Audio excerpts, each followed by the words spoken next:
We see a minimum of 2 investigators have to be a minimum of 2 for the buddies for safety purposes when we conduct an investigation. Speaking of events, we've attended how many conferences? 3? Roswell, 2012. Presidio, in 2012, and we also we just went to Edinburgh twice at 2012 this year, and we also attended in the Marfa Lights, the Mystery Lights in West Texas, very close to Presidio. We visited there 7 times. We've also done 2 conferences in Laredo. We have done a lot of conferences. Well, 2 major conferences here in Laredo, and we have done public presentations in the schools. We've done in different areas of Laredo that we open up to the public, and it's been a very, very beautiful adventure journey for us. Right? Yep. Wow. Yeah, it is. I mean, it's been a good learning experience. Also, like as Mr. Cuellar was saying about the equipment, not only to have the equipment, but you also gotta know how to use it, which is another good thing about our team. I mean, we're all throughout the years have learned how to use this equipment, how to make it to our advantage.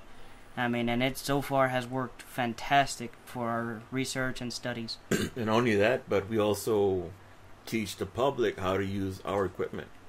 We usually have what are the well, we like to teach, and we have educational seminars, PowerPoint presentations.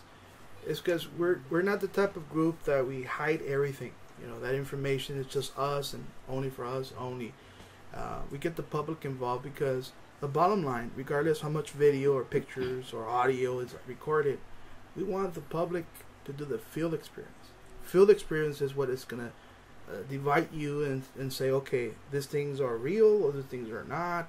When you actually practice these investigations, and then you have your answer of a paranormal activity does exist or not. Plus, also, you are witness to what you caught. Now, no longer can you say, well, you did it. How do I know it's not real? Well, now we've given you the equipment to figure that out for yourself. Not only that, right now we have, through podcast, we'll be able to answer more questions, or people will answer questions for people who do not know anything about what we do. Investigating or equipment. That's true. And of course, we want to teach the public, and we want to make this podcast as educational and fun, and hear your stories. So we welcome you to email us at LaredoParanormal@hotmail.com. Once again, LaredoParanormal@hotmail.com. Suggestions, questions, anything, just give us an email, and we'll love to bring it up to the next podcast. And also, we're going to have some audio in the next podcast of some of the investigations we have caught in the past.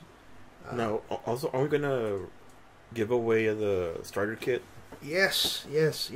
We're going to have a kit that comes with a basic video camera, which is night vision, a voice recorder, a thermal temperature reader,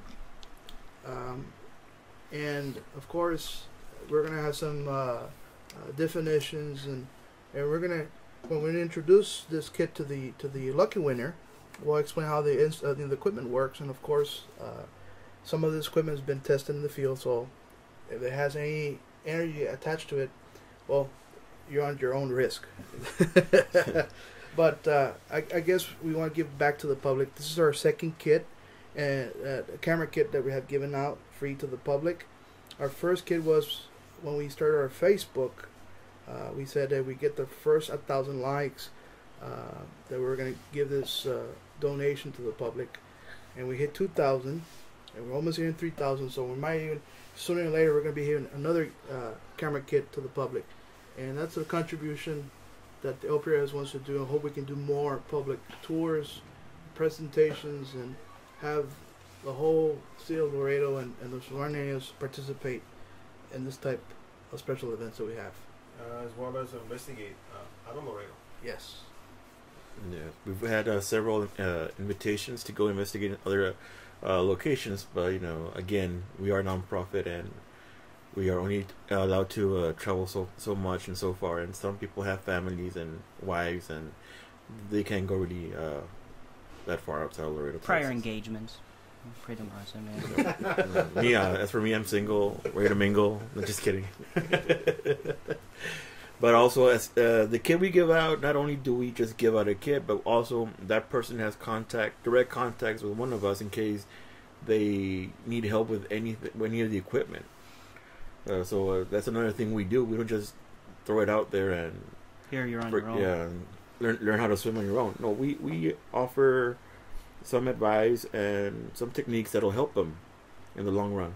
Because we also want to encourage other people to do what we're doing, to go out there and investigate, look for the unknown, and try and question it, and find a solution. And have fun as well.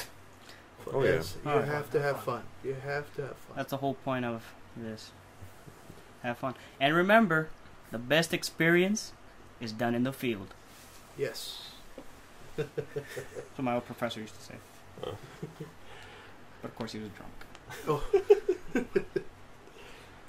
So at this point, we're going to take a short intermission. We'll be right back. We'll leave you with a song from 1985. No music. No music. No music. That's right. Snap.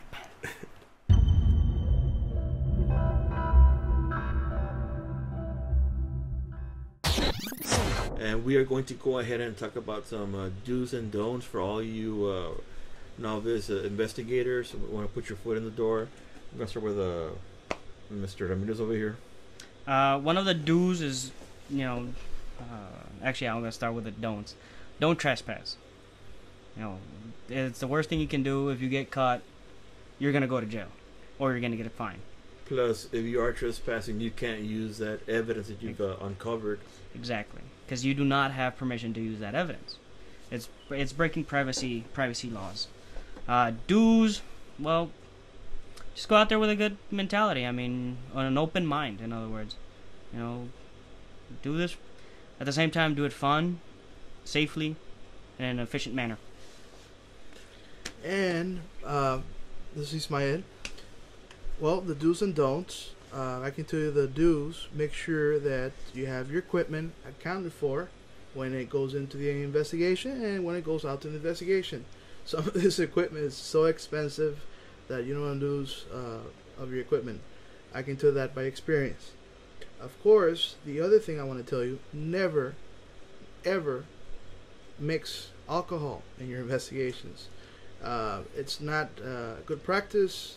It's something that we don't condone as a group because not only will you be seeing pink elephants, but the accidents can happen. And of course, we want to protect the property of the owner, allowing you there. And of course, you have to be professional at all times.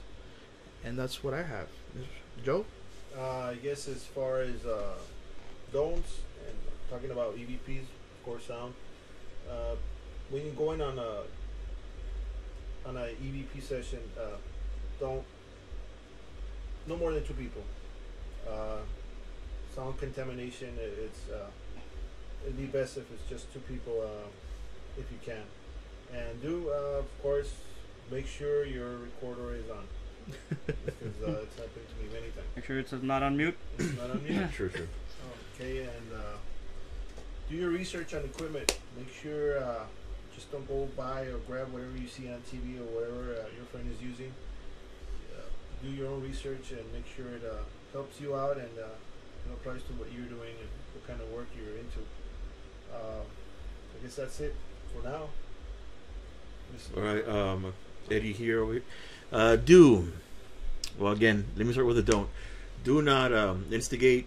That's the last thing you want to do is try and instigate a spirit to forcibly come out. So as far as a do, I guess you don't want to provoke anything that is unknown or if spirits do exist, but as an open mind, well, it's not a good practice. We have video evidence of my back changing temperature. Yes. From 80 down to what, 50 degrees? Do make sure you go with people that you know and you trust. You might have the same interest, but if you don't know that person, I would wait until you knew that person a little bit better before you take them into any investigation. Because again, that'll contaminate your evidence, and what you want here is proof of what you have is real. Now, if you're taking, again, alcohol was mentioned, equipment was mentioned, and so was no trespassing. Again, we all have guidelines, and we want to encourage you all to have some sense of morale and guidelines as well. Now, that's pretty much what we our do's and don'ts session. Now we're gonna have Mr. Ismael Cuellar with one of our investigations here in Laredo, Texas. We got the privilege to get invited to investigate the fire station number 2 from the fire department. We had a lot of support from the city, and we'd like to thank the city, and of course the fire chief, Mr. Landin, for allowing us to investigate fire station number 2. There's been a numerous of stories from the firefighters. Of course, they live there. They have to be 24/7 on the watch for in case of an emergency or a fire. And I'd like to commend them for a very dangerous job that they go in and out protecting our houses and our homes from fires, especially in a dry season. So we had the opportunity to go in there, and we set up cameras, voice recorders. We did a lot of field investigations with numerous of investigators, and you'd be amazed at some of the things we captured in that investigation. Also, we had stories. The back of this building, they have 2 dorms where the males and the females firefighters sleep, and they told us that from shadows, I heard voices of people talking. They heard that they mentioned about their blankets being pulled. Not only that, they had an encounter of a person coming in all the way inside the dorm, where the doors were secured and no one was there. So we heard a lot of stories, and it was just amazing how we were able to make this investigation. And I want to say that go ahead. Real quick. So when you investigated, were you able to acquire any evidence as to what you found? Yes, we did. We acquired a voice, some voices, some sounds, unexplained, where no one was there at that dorm, and was in a closet room on the right side, back of the building. And we were also able to record video of an anomaly or a walking figure by the door side, and plus too much other evidence, but something that we'll bring up, hopefully, the audio for the next podcast, and introduce this to the people of Laredo. So, okay, and that is pretty much it for our first podcast here. We'd like to thank all of you for taking the time to listening to this, or fast forwarding to the end, whatever it is you are into. Special thanks to Mr. Ramirez here, Mando Ramirez, Ismael Cuellar, and Joe Alvarez, and of course I am Eddie Avila here talking for all of us. And we want to thank all those members that were unable to make it. Later on, as we progress, other members will be coming in and talking about their experiences as well. Also, before we take off, special thanks to the city of Laredo for always supporting us and backing us up in our endeavors. And also special thanks to Vicky Garcia for getting us started on the path of a nonprofit status, so we can better serve our city and our community. With that, we bid you farewell. Take care, all. Bid you adieu. Bye-bye. Thank you.